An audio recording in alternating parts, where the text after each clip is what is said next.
Welcome to the Way Out Recovery Hour. I am Bob Sharits and very grateful to be here today in studio with some very special guests and friends of mine. Really proud of these two, and we are going to introduce them in a few minutes. But before we do that, I just want to welcome everyone to the show, and I want to say a big thank you to KHTS. I know that it's been happening for a while, but I want to remind everyone that in addition to being on AM 1220, they are also on FM now. So if you haven't tuned into FM 98.1, please do so and listen to this show. Not only this show, but certainly listen to this show, but listen to other shows and all the wonderful productions and podcasts and things that they have going on here. So thank you very much to KHTS, and thank you very much to The Way Out. You know, we are an intensive outpatient program. We are located on the corner of Plum Canyon and Bouquet Canyon. If you haven't been over there, we're in the same shopping center as the Vincenzo's and La Casina and 7-Eleven, on the same side as 7-Eleven, right down at the end next to Cloud9 Vape at the Way Out Recovery. And it's an awesome location. It's a wonderful building, very clean, very, very beautiful building. We're happy to be there. I tell you the location because we are always happy to have visitors drop on by and say hi.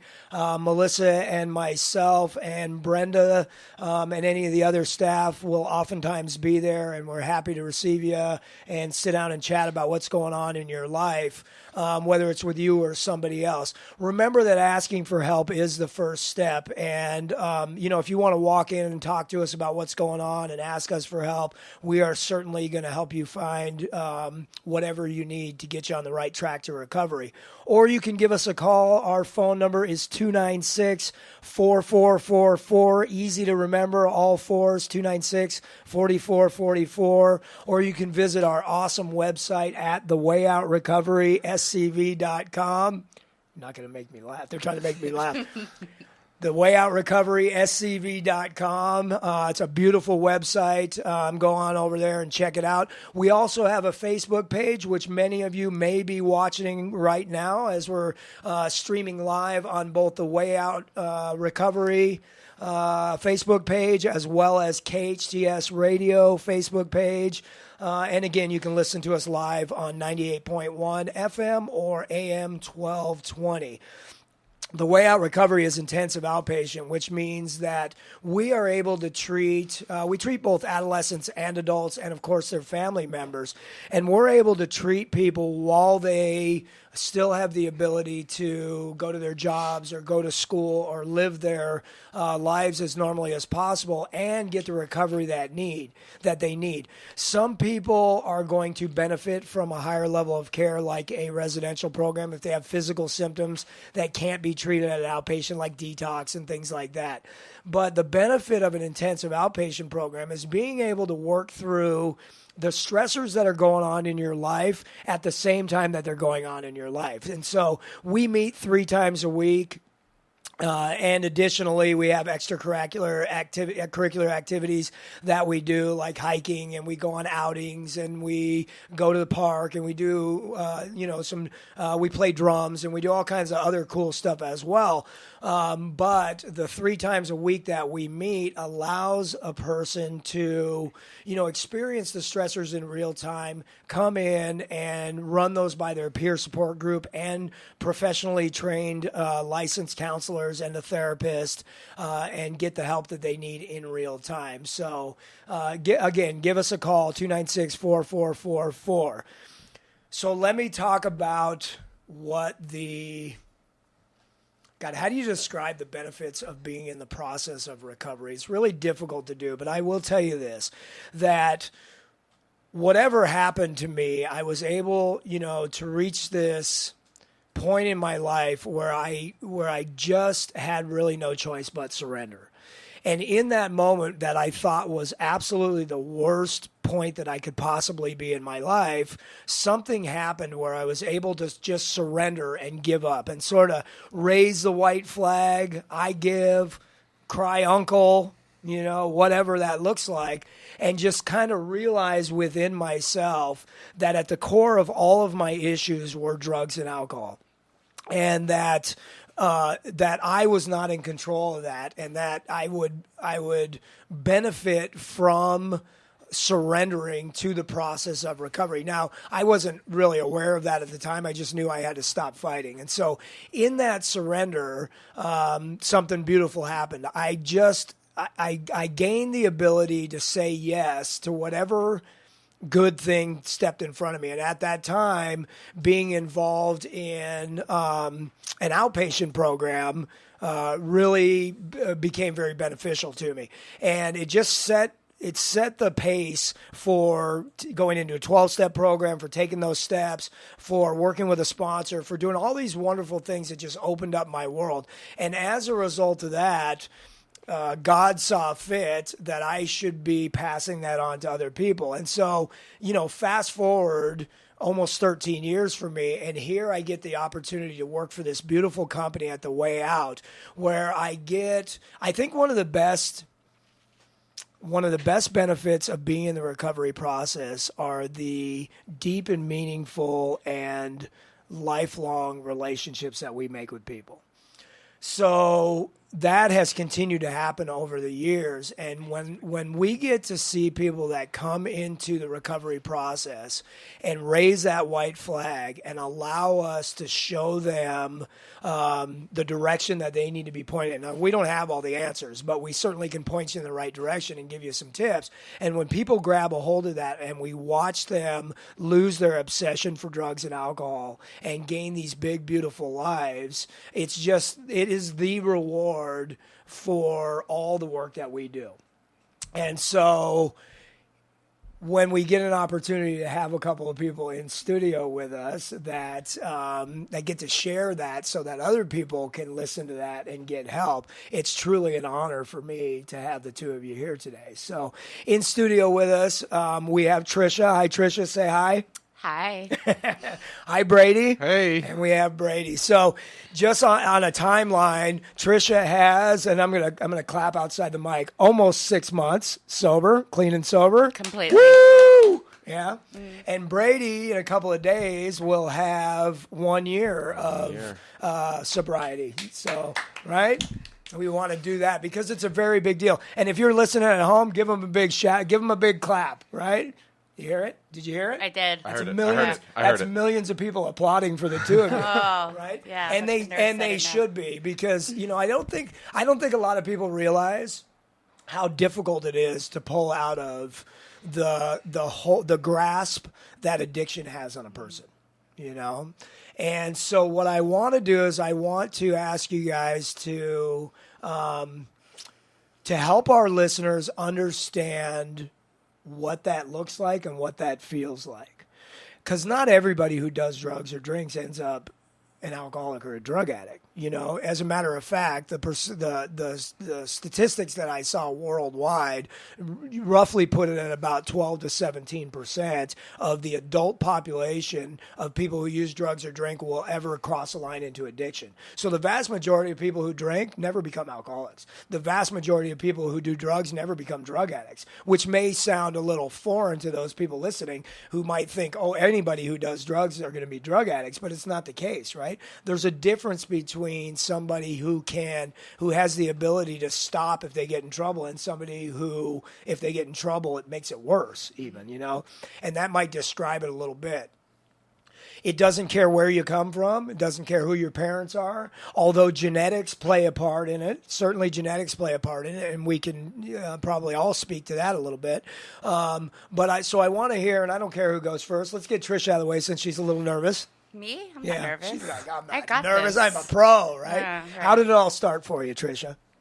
From the beginning of... What was when was the first time that you ever or were exposed to, or what's your interaction with drugs or alcohol from the beginning when you were young? I guess like a lot of families out there was, family functions and parties where alcohol was always around. I have a couple of people in my family that do have problems, but it was never it was never out there. So, I mean, it was always kind of around. Well, and you also earlier mentioned to me before we started that, and this speaks to genetics, is that although, so your dad was never around, right? No, my dad was never around.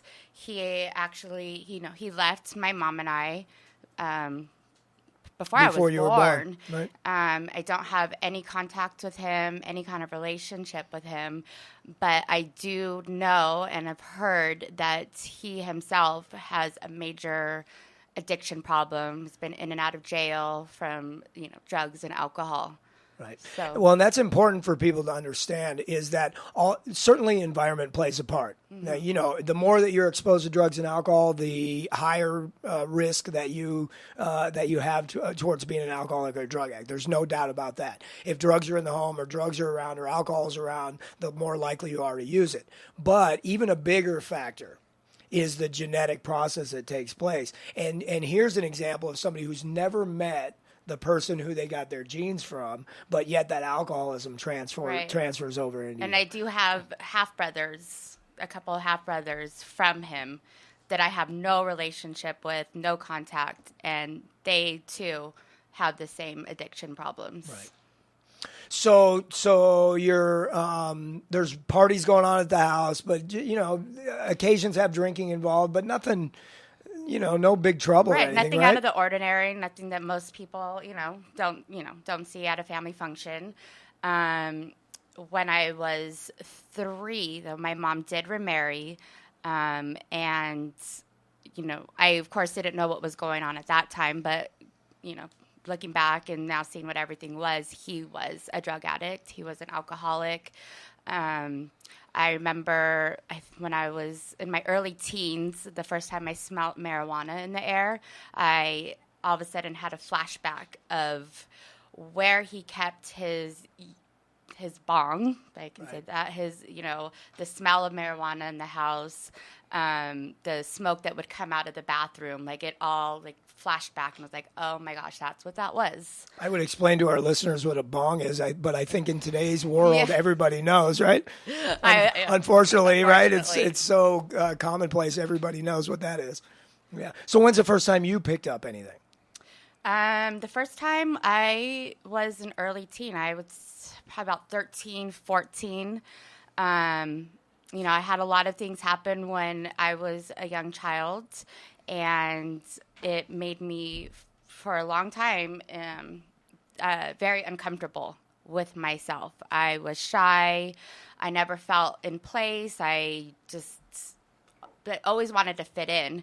And so when I was about 13, 14, just being out with friends, just had that first drink. And I mean, I was sick as heck that night, but, when the fun first started, it allowed me to I felt like at that time, be myself. Be come out and fun. play. Come out and play be fun, be outgoing, just gave me a different identity that I liked. I wasn't hiding. I wasn't shy. I was, twinkle toes.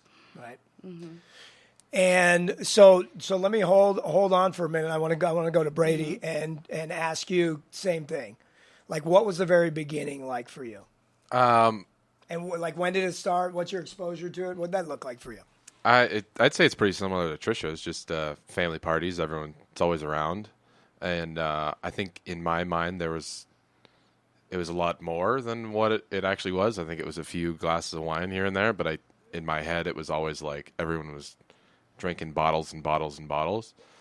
And that was my first exposure to it was the wine. I had a weird connection to it, and so did my uncle and I. He explained the different flavors and the smells, and he would twirl it and make me I would smell it, and then he would have me taste the difference, and it was I think he liked that I showed interest, and I liked the fact that I was able to drink. Right. And I think even from an early age, I was always looking for something to make me feel different. I'd go up to my friend's house up the street and have one dinner, and I would come home. My mom would say, "Did they feed you?" And I'd say, "No, I'd like some more dinner." And so I think even from an early age, I was looking for something. And then And it wasn't even like those small sips of alcohol. It wasn't like it was like the light shining down kind of moment. It was like another thing to add to the list of things that made me feel better. Well, it's interesting. I think certainly people that suffer from alcoholism or drug addiction, both the same thing, understand that right there. But I think people who don't have it, probably the best way to describe it is that alcohol or drugs becomes the solution to a problem that I don't even know I have, or something like that. Like I just kind of feel like everybody fits together and I'm standing over here. Yeah. And I couldn't have told you that back then. If you would have asked me that, I had no clue that it was like that. But when you look back at that, you kind of go, oh, like that's a common thing that we hear a lot in people describing their story, is I felt like I was standing over here. And when I took those drinks, or when I did anything that made me feel different than I do all the time, it allowed me, maybe just for a moment, but maybe for longer, to be a part of, And so, and both of it, at what age were you, Brady? Man, I was a kid. I don't even remember. Sometime elementary school, I'd say. Okay. When did you start doing it sort of on your own? Teenage years? Yeah, I'd say around 16, 17. Right. Most, another little tidbit for everybody is most drug use starts between the ages of 12 and 17. And the younger you are, the higher likelihood you have of crossing a line into addiction. And it makes a kind of sense if you think about how troublesome the teenage years can be, as far as, maybe not, I don't mean like trouble like legal trouble or anything like that, although that can happen. But I mean, just kind of like you got hormonal changes going on, you got physical changes going on, you got school, you got relationship stuff, you got trying to figure out, separate me from my parent, just kind of whatever's going on. So it's a very stressful time in a person's life anyway. It's kind of a big time of change. And when you introduce drugs and alcohol into any stressful time in a person's life, the higher the likelihood of becoming an addict. Right. And so a lot of people become addicted right from the beginning, and some people kind of grow into it. The longer they use, the more it becomes a point where it's addiction. Were there some, back to Trisha, were there some telltale signs as you continued drinking that told you that your drinking might be problematic or different than other people's? Like looking back now, of course then, no, I didn't see it, but looking back now I do. I mean, even though, I didn't drink, like, when I started, when I took that first drink into the years, to come, I didn't drink every day. It wasn't something I would say I was addicted to at that point, but I definitely looked forward to the days we were going to drink. I would still do my normal thing, work, go to the gym, whatever, but if I knew we were going out on that Friday or Saturday, there was nothing else I could think about but knowing that we were going to go out and we were going to get drunk. Right. And that's one of the signs when it sort of rents space in your head. It's one thing to look forward to, like my friends are having a party this weekend. Cool. I'm going to see my friends and have some fun, and that's all good. But when it rents space in your head and you're thinking about, I hope they have a keg there, or I wonder what they're going to be drinking there, or, I better start thinking about Uber now, or whatever, right? 5 days ahead of time. A lot of planning went into it. Right. A lot of planning. I mean, I would even time things like, okay, don't start drinking too early because you want to make it through the party. I'd give myself a time, like, okay, if I started drinking at 8, I know I would make it through the end. I didn't want to be the passed out one and miss out on the fun. And so it definitely took up a lot of time and a lot of planning. Yeah. Well, you learn from those experiences. I don't ever, although, in the recovery world, people outside of, or who don't suffer from addiction don't always understand when we sort of joke about it. But like in our circles, we'll make light of something where people are shocked over it. But that's sort of a common thing that you learn from experience, right? Is that is that I'm the guy who gets drunk before I go to get drunk. You know, I got to prime the pump for the party, right? And if I'm not careful, I end up being that guy. Everybody else is just getting started, and I'm so wasted I can't even be part of it. And so, you know, that's not normal. Most people who drink don't do that. They don't have to think about, okay, I'm only going to drink so much till 8 o'clock because I don't want to get too messed up and be the one passed out. No, they don't think about that. They just go and have a couple of drinks and it feels good and that's it, right? And so I say that because if that's somebody's experience that's listening right now, you know, that's a telltale sign of early onset of alcoholism is when I'm planning what I'm going to drink, how I'm going to drink. It's renting space in my head for the weekend or for tomorrow or whatever. How I'm going to get away with it, how I'm going to get my fill. I hope there's enough, you know, and if there's not enough, I better bring my own or whatever, you know. Those are telltale signs of alcoholism leading up to. And so if you're identifying with any of this stuff, you know, the purpose of today's show is so that the listeners or the people that are going to in the future here watch this Facebook Live or YouTube or wherever it ends up can watch this and go, me too. Wow, what Trisha's talking about right now, I've experienced that. I may have a problem, and be able to take a look at that and get a hold on it. You know, we live in a world today where young people, how old are you, Brady? 21? 21. Right? Where, not that you're not young, I'm old. But young people at 21 you know what I mean? Here's a guy 21 years old who's going to be a year sober. Right?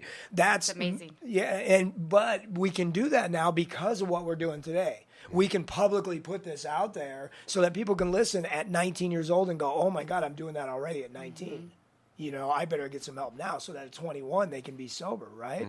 So when we come back after this break, I want to hear kind of the same thing from you, Brady. Like, when did you start to see, or some of the signs that you started to see that your drinking or drug use was not like other people's and that it may be problematic, you know? And we'll talk about what we do to push that down so that we don't have to admit our alcoholism, right? Because I don't want to look at that stuff, of course. So when we come back after the break, we'll get to that. This is the Way Out Recovery Hour. I'm Bob Sharits, and we will be back in a few moments. You worry because your mom and dad aren't as active and are finding it more challenging to live on their own. The answer? Premier Assisted Living Community, Oakmont of Santa Clarita, now leasing. Located on Newhall Ranch Road, Oakmont of Santa Clarita, bringing comfort and luxury to assisted living. Your parents can enjoy 5-star amenities and panoramic views in a world-class community. No other assisted living community has this kind of luxury and amenities in our valley. Visit oakmontofsantaclarita.com. Little Eye Leaders is the newest preschool in the Santa Clarita Valley. At Little Eye Leaders, our outstanding teachers lead with intellect, perspective, and heart. That means our programs provide a warm, nurturing atmosphere to meet the unique needs of each child. We believe that play is a powerful form of learning for young children. That's why our kids have every opportunity to learn through the magic and excitement of play. Parents, schedule a tour today by calling 303-0400 or online at littleeyeleaders.org. Real stories from the Aquarium of the Pacific. I first came to the aquarium in 1998 on a kindergarten field trip. The aquarium inspired me to learn more about the oceans and how to best protect the environment. I just never got that connection. I just thought, oh, look, this is just water I can play in, but the aquarium was so much more than that. Someone throws the buoy and they tell Parker to go find it. He brings it back to me, and as he comes out of the water, on the buoy it says, "Will you marry me?" I remember one of my students being surprised by her father, who was a diver in the tank. Our son Liam fell in love with the Aquarium of the Pacific. It's a great way to spend more time with my dad. When I was 6 years old and I saw that amazing big blue whale, my life was forever changed. I remember some kids touching the bat rays and going, wow. Come celebrate the Aquarium of the Pacific's 20th anniversary. Meet some old friends and create aquarium stories of your own. Call 888-SHARKS-2 or visit aquariumofpacific.org. The Aquarium of the Pacific. KHTS. Now FM, 98.1 FM and AM 1220, your hometown station. We fall so hard, now we gotta get back what we lost.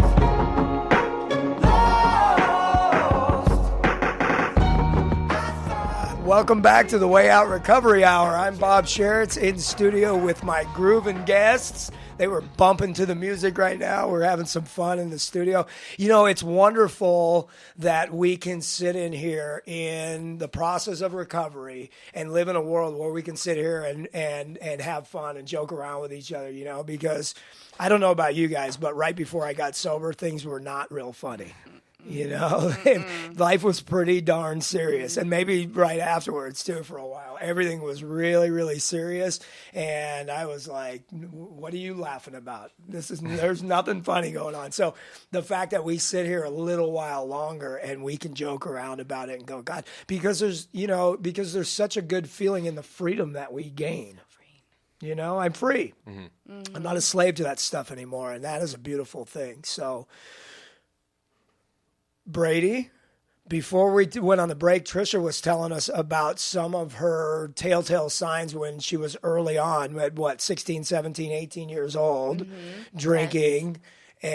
And for the listener to be able to identify with that stuff, when did you know that it might be a problem or that your drinking was not like other people's? I'd say, during I had no idea. And I think I knew exactly what I was doing. And, but I was okay with it. And I think I pushed all that down. I didn't want to admit anything was wrong. I thought everyone was filling water bottles up with vodka and bringing them to work. And, isn't it interesting? You said that earlier. Isn't it interesting how when we're caught in the throes of that, like I think everybody drinks like that. And it's not the truth. Most people don't.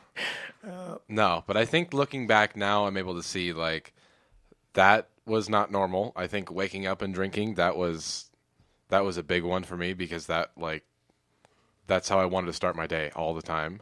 Right. And I think a lot of it also for me was isolating and drinking, not like going out and having fun and drinking. It was me alone in my dark bedroom with all the walls were painted brown. It was like just this dark little den. And I would just be sitting in there drinking and depressed. And I think I could see that now that should have been something that I was, looking out for.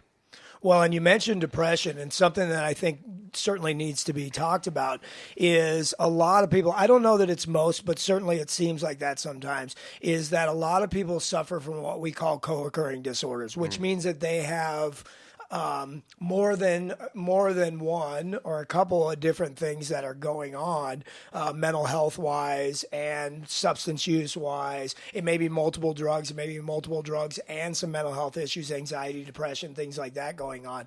And there's a lot of, I don't know if it's debate or certainly conversation around which one comes first. It's hard to tell if I'm depressed or anxious because of the reaction to my drug use or drinking or coming off of that, or if the depression or the anxiety was already there and I'm self-medicating with the alcohol or the drugs. It doesn't really, I mean, of course it matters, but as far as treatment goes, in today's world, we treat, both at the same time.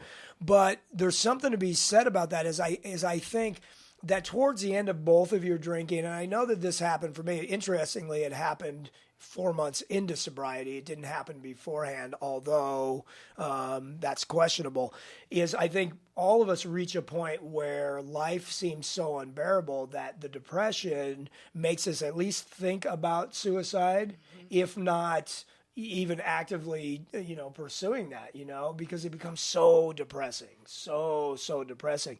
And I know that both of you, and it seems like that's the worst place in the world to be, whatever room we were sitting in or cell we were sitting in or hospital bed we were laying in or wrecked car we're sitting in that space where it feels like it's absolutely the worst place in the world to be, the three of us, and I know many other of us, have something intervened in that area, which I would like to say is God, but we have this moment of clarity that allows us to surrender in that time and say, okay, I'll do whatever you guys want me to do.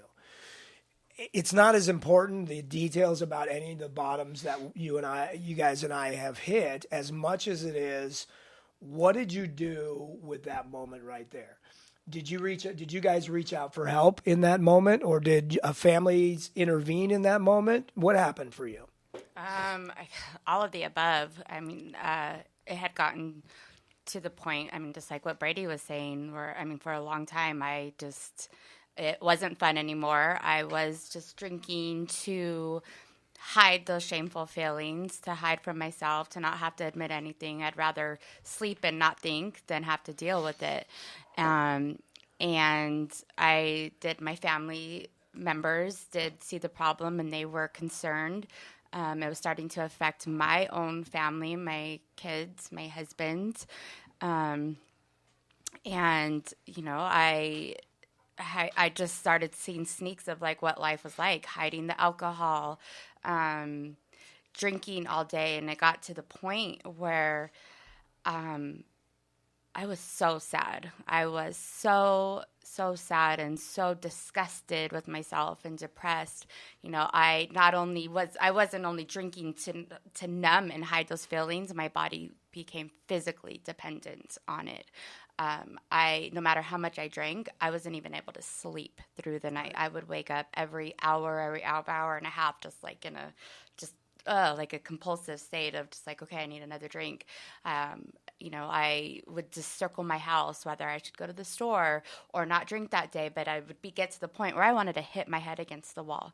And I knew I had, you know, only a couple options. It was either to get sober and stop drinking, but I did not know how the heck I was going to do that.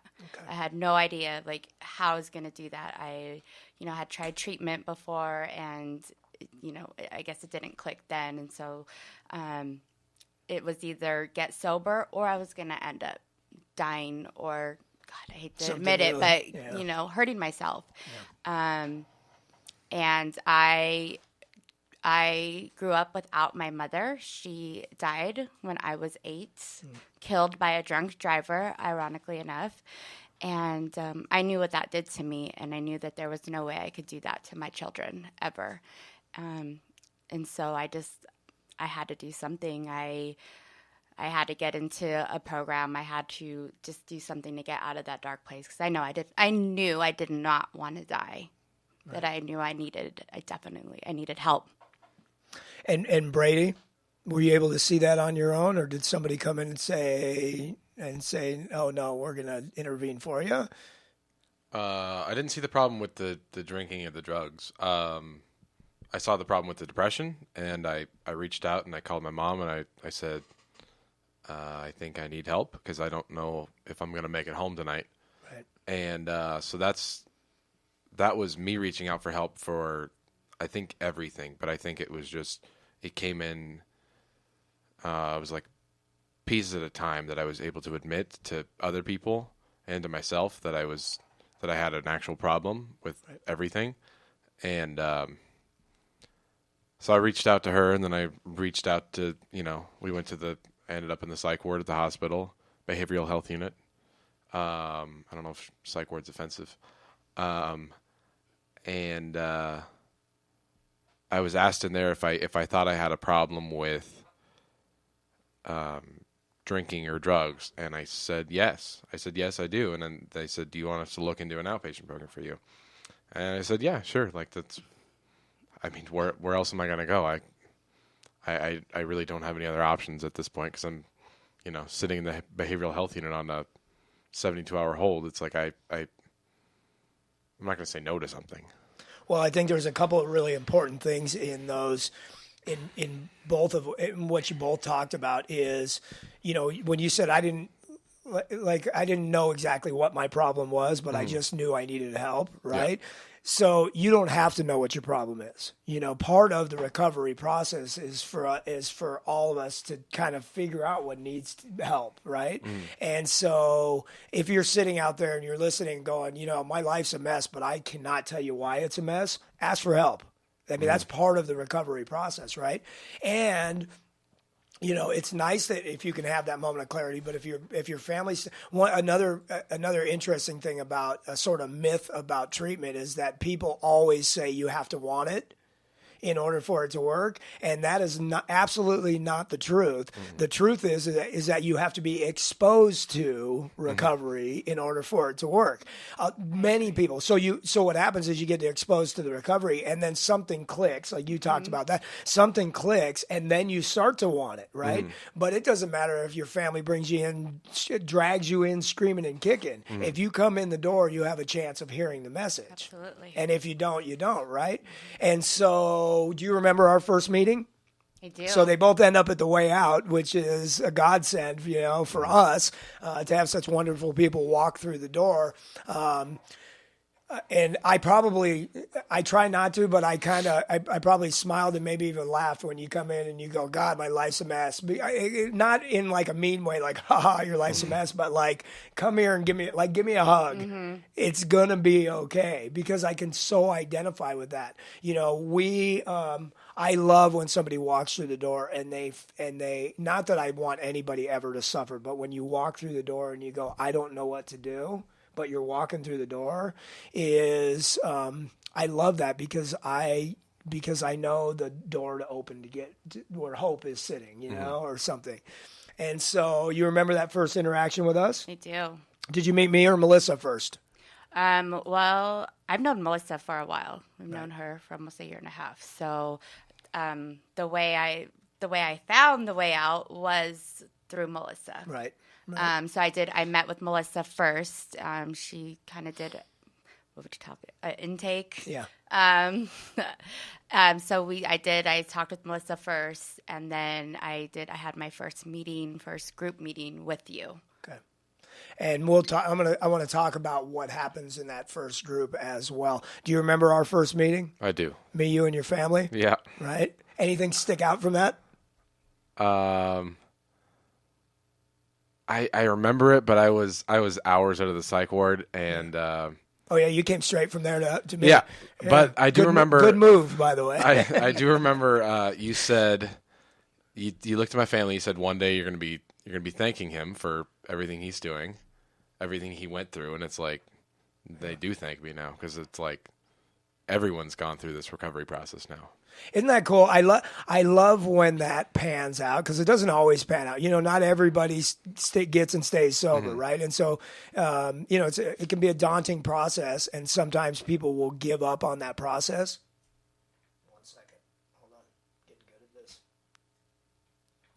Sometimes people will give up on that process, but I love when I get the opportunity to say, all the suffering that you are going through and have gone through is not wasted. And your family is going to, if they stick with this process, is going to get the opportunity to look at you and say, thank you for all the suffering that you went through so that we could grow as a family, right? Because I think that there's a lot more growth that takes place in hard times than there is in good times, right? I mean, everybody would agree upon that, is if you can hang in there and do the work, you're going to look back at those hard times and go, thank God I went through that. As much as we don't want to ever hit those, we look back on them and go, thank God, right? And I think what I said to your mom, which I say to a lot of moms, is family members show up and they really just, especially moms, they're like, they go in mom mode. I'm the protector. I'm going to, and here's what we're going to do. And she's like, we need to do this, and we're going to do this, and we're going to do this. And I went, hold on a minute. Yeah. I said, it's not your program. It's going to be, sit down and back back up. I said, program. we'll work on you, yeah. But he's the one who's going to be making let's ask him what he wants to do. Right. And that's an important first step for us to do, is to say to the family members, each one of you needs to do some work. Each one of you needs to do your individual work, because Brady may not stay sober, but you guys can still get better. Right. And that's a big concept, right? So how did you feel, Trisha, after your first group meeting, or maybe during? Did you feel welcome? Did you feel like you belonged there? What happened? Completely welcomed. I mean, of course, it's like you were talking about before, being introduced to recovery and 12 steps and, kind of rehab situations. It was a little easier for me to walk into those rooms and, like when I was ready to surrender. But when I walked into your program, I was a little nervous, but right away you get a sense of welcoming. not to call anybody out or embarrass anybody, but the first meeting was to really make sure that everybody embraces that new person coming in, and having them share their story. Right. And as no matter how embarrassing it is, I mean, no faces dropped, no jaws drop. It's just, people just wanting to hear and wanting to be there for you. And so I felt completely welcomed and at home there. Right. Same, Brady? Yeah. Was your first night a family night also? It wasn't. Oh. Wait. Oh, we threw you right in. We probably played drums that night too, or something. Right? My first night was a family night. Mine was too. Yeah, I think I remember your first night was a family night. Okay, thank you. So at least somebody remembers. Yes, it was. You're right. So it was a family night, but it was cool. So I showed up, and it was a family night, and all the other parents were welcoming my parents, and then all the other clients were welcoming me, and it was. I had no idea what I was doing. I had no idea there was a solution, and so all these other people who seemed like they were getting it. It was like they were just all welcomed me because they wanted me to be a part of it too. So yeah, totally welcome, totally not ashamed at all. Not ashamed at all to be there in that room because you're with a bunch of like-minded people who have gone through similar stuff and have gone through or worse, Yeah. I think that's more of a gift. Well, I don't know more or less, but I think it's a big gift for the family members to come to that conclusion too. Mm-hmm. Because I think our families carry around as much, if not more, shame than we do. Mm-hmm. And when they walk through those rooms and they have, sometimes for the first time, the ability to say the truth in front of a bunch of people and not be judged and not feel that shame, but to be welcomed even more for the suffering that they've gone through, right, is I think it's a wonderful gift for them, you know? I think, sorry to interrupt, but the thing that amazed me about family night after, a few times after a few family members had gone, a few weeks into it, is just for them to realize that how – because I think alcoholics and drug addicts, you get a stereotype. And for them to come in and sit with people that are going through it and realizing just how normal that they are, they are. It doesn't matter, your background. I mean, the alcoholic, the drug addict is not going to always be that dirty person in the alley or that person pushing a cart. It's everywhere. Yeah. And I think it's amazing for people just to, especially the family members, just be like, wow, just to realize how smart and intelligent and just a normal human being that we all are. So when we come back after this break, we're going to have a couple of minutes left. I want the listeners to pay attention because we are going to talk about some of the key elements that have kept us all sober today and will keep us sober ongoing so that people can understand what it takes to get and hold on to the recovery process. This is the Way Out Recovery Hour. I'm Bob Sharits, and we'll be back in a couple of minutes. Comfort Keepers provides your loved one with loving in-home care. Miles McNamara, certified senior advisor and owner of Comfort Keepers in-home care. Our caregivers can help you in your own home, enhancing independence, creating safety and comfort. Our Comfort Keepers provide companionship, meal preparation, medication reminders, assistance with personal care, and even transportation to doctor's appointments. If someone you love can use a helping hand at home, visit comfortkeepers.com. Or call 287-4200. Your building sign is essential in getting customers to your location. Feathers can help get your business noticed. They walk you through each phase of your building sign project, providing special attention to detail and quality. Feathers will give you a sign you can be proud of. Your building sign will draw customers in instead of having them drive by. Feathers on Soledad in Canyon Country, across from the Edwards Theater. Or go to feathersphoto.com. That's feathersphoto.com. Santa Clarita's hometown station. Now FM 98.1 FM and AM 1220. Your hometown station. We fall so hard. Now we gotta get back what we lost.